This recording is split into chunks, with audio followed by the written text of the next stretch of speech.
I let it fall, my heart, and as it fell, you rose to claim it.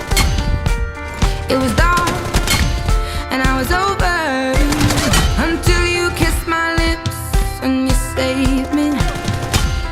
My hands, they were strong, but my knees were far too weak to stand in your arms without falling to your feet.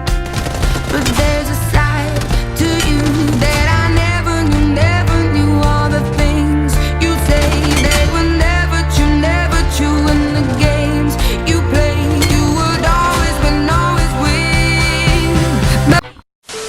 Assalomu alaykum bolasizlar bilan yana 12 stop sizlar so'radinglar, men chiqardim. Ya'ni de tur obnovleniyada zalitni kuchaytirish videosi.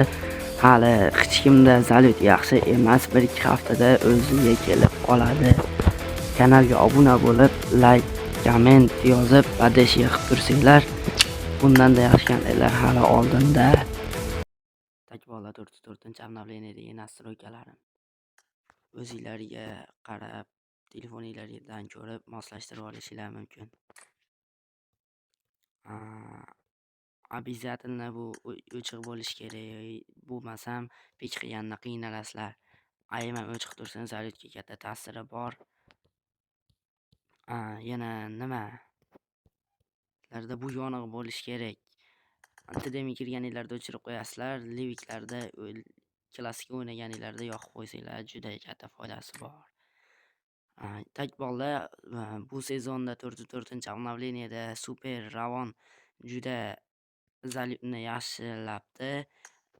Oldingi videolarimda 2x ga qo'yib o'ynasam, ko'rgansizlar o'zingizlar. Hozir faolsizlantirib qo'yamiz. Qolgan nastroykalarni o'zimizga o'xshatib qolasizlar. Agarda jo'stinglarda muammo bo'lsa, mana yuguradiganni o'chirib qo'yasizlar bolalar. Bo'ldi shu. 4-obnovleniyada ancha zalit tushgan. Shu sababli hozir ko'rsatib o'tgan nastroykalarim 30-40% yordam beradi. Oldingi o'yinlarimda 10-15 ta, bitta o'yinda 10-15 ta headshot tegsa, hozirgi o'yinlarimda 7 ta 8 ta headshot tegadi. Har sezon kelganda zalitni olib tashab, taxminan 1-2 haftadan keyin yaxshilab qo'yadi. Bolalar, video foydali bo'lgan bo'lsa, obuna va like'larni bosib turinglar. Bundan yaxshi kontentlar hali oldinda.